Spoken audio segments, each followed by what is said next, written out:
వైఎస్ఆర్సీపీ కూడా దూకుడు పెంచుతుంది. కూటమి పాలనకు 2 ఏళ్లు నిండుతున్న సమయంలో వేగంగా అడుగులేసే దిశలో ఆలోచిస్తుంది. ఇప్పటికే రాష్ట్ర వ్యాప్తంగా పలు సమస్యల మీద ఆ పార్టీ కదిలింది. ఆ పార్టీ అధినేత పర్యటనల సందర్భంగా రాష్ట్ర వ్యాప్త అంశాల మీద గొంతు విప్పడమే విపక్ష పోరాటం అన్నట్టుగా వైఎస్ఆర్సీపీ వ్యవహరించింది.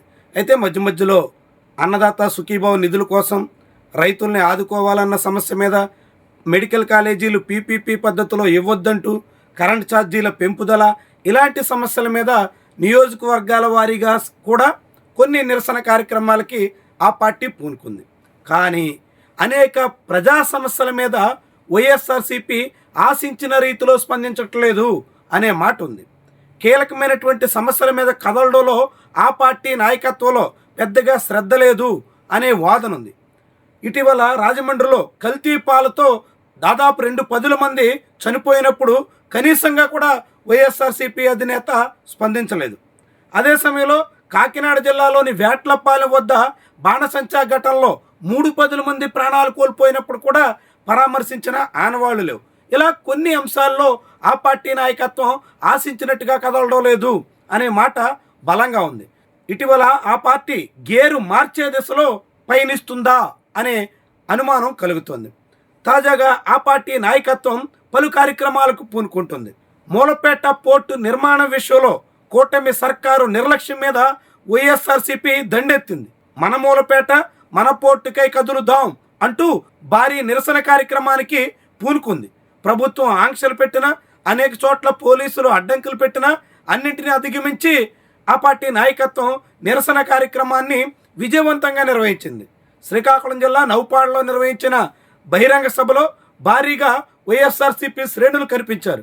తద్వారా క్షేత్రస్థాయిలో ప్రజా సమస్యలపై విపక్షం కదిలితే ప్రజల నుంచి మద్దతు ఉంటుంది అనే విషయం నౌపాడ సభ ద్వారా తేట తెల్లమైంది. ఇక శ్రీకాకుళం జిల్లాతో పాటు తాజాగా కర్నూలు జిల్లాలో కూడా ఆ పార్టీ నాయకత్వం స్థానికంగా నిరసన కార్యక్రమాలకు పూనుకుంటుంది.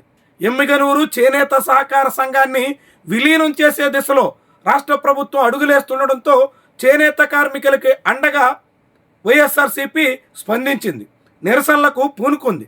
వైఎస్ఆర్సీపీ ఆధ్వర్యంలో చేనేత కార్మికులు భారీ ఆందోళన కార్యక్రమాన్ని నిర్వహించారు. ఇదంతా ఒక ఆసక్తికరమైనటువంటి పరిణామంగా చూడాల్సి ఉంటుంది. వైఎస్ఆర్సీపీలో ఊపు వచ్చిందా అనే అభిప్రాయం కలగగా మానదు. ఎందుకంటే ఇటీవల కాలంలో కేంద్ర ప్రభుత్వం నియోజకవర్గాల పునర్విభజన, మహిళలకు రిజర్వేషన్లు వంటివి అనేక నిర్ణయాలు తీసుకుంటున్న తరుణంలో నాయకుల్లో కూడా ధీమా పెరుగుతున్నట్టుగా చెప్పాల్సి ఉంటుంది. శ్రీకాకుళంలో ధర్మాన ప్రసాదరావు అంతా తానే అన్నట్టుగా మూలపేట పోర్టు కార్యక్రమాన్ని విజయవంతంగా నిర్వహించారు. ఆయనతో పాటుగా ఇతర నేతలు కూడా ఉమ్మడిగా కదలడంతో వైఎస్ఆర్సీపీ తన ఉనికి చాటుకునే రీతిలో భారీ నిరసనను చేపట్టగలిగింది. ఇక మిగిలిన పోర్టుల దగ్గర కూడా అదే తీరున వైఎస్ఆర్సీపీ ఆందోళనకు పూనుకునే యోచనకు మూలపేట పోర్టు నిరసన కార్యక్రమం అవకాశాన్ని ఇచ్చింది. అదే సమయంలో ఎమ్మిగనూరులో కూడా నియోజకవర్గ ఇన్ఛార్జ్ పదవి కోసం అటు చెన్నకేశవరెడ్డి, ఇటు బుట్ట రేణుక 2 శిబిరాల మధ్య ఉన్నటువంటి వైరుధ్యం రాబోయే రోజుల్లో సమస్య పోవచ్చు అనే అభిప్రాయం కూడా బలపడింది. నియోజకవర్గాల పునర్విభజన జరిగితే ఎమ్మిగనూరు సమీపంలో మరొక నియోజకవర్గం ఏర్పడితే అది మహిళా రిజర్వ్డ్ అయితే బుట్ట రేణుకు అసెంబ్లీ సీటు ఖాయం అనే ధీమా పెరిగినట్టుగా కనిపిస్తోంది. ఆ ధీమాతోనే బుట్ట రేణుక వేగంగా అడుగులేస్తూ చేనేత కార్మికుల సమస్యల మీద బలంగా స్వరం వినిపించే ప్రయత్నం చేశారు. తద్వారా వైఎస్ఆర్సీపీ ప్రజలకు అండగా ఉంటుంది అనే అభిప్రాయానికి వచ్చేందుకు ఆస్కారం ఇచ్చారు. ఇప్పటి వరకు అక్కడక్కడ కొంతమంది వైఎస్ఆర్సీపీ శ్రేణులు వివిధ సమస్యల మీద కొద్దిపాటి రీతిలోనే స్వరం వినిపించే ప్రయత్నం చేస్తుంటే ఇప్పుడు ముఖ్యమైన నేతలు కూడా నిరసన కార్యక్రమాలకు పూనుకుంటూ రాష్ట్రంలోనే ప్రధాన నాయకత్వం కూడా అనేక ఆందోళనలో సారథ్యం వహిస్తూ ఆ పార్టీకి మరో ఊపు తీసుకొచ్చే ప్రయత్నానికి పూనుకుంటున్నట్టుగా చెప్పాల్సి ఉంటుంది. ఇలా ఎక్కడికక్కడ స్థానిక సమస్యల మీద వైఎస్ఆర్సీపీ కదులుతున్న వైనం కూటమికి కూడా కొంత కలవరపాటు గురి చేసే అంశంగా చెప్పాల్సి ఉంటుంది. ప్రజా సమస్యల మీద విపక్షం ఆందోళనకు పూనుకుంటే అది ఖచ్చితంగా అధికార పక్షానికి ఏదో ఒక రీతిన సెగ తగలడం అనివార్యం. ఇలాంటి సమయంలో అధికార పక్షం విపక్షానికి సమాధానం చెప్పుకోవాల్సిన పరిస్థితి కూడా వస్తున్నట్టుగా భావించాల్సి ఉంటుంది.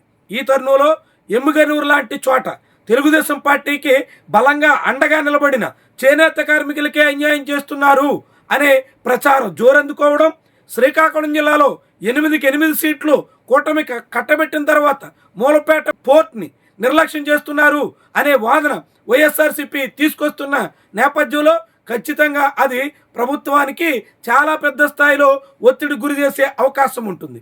ఈ రీతిన వైఎస్ఆర్సీపీ భవిష్యత్తులో మరిన్ని స్థానిక అంశాల మీద పోరాటాలకు పూనుకుంటే మాత్రం అది ఆ పార్టీకి అంతో ఎంతో మేలు చేసే విషయంగానే చెప్పాల్సి ఉంటుంది.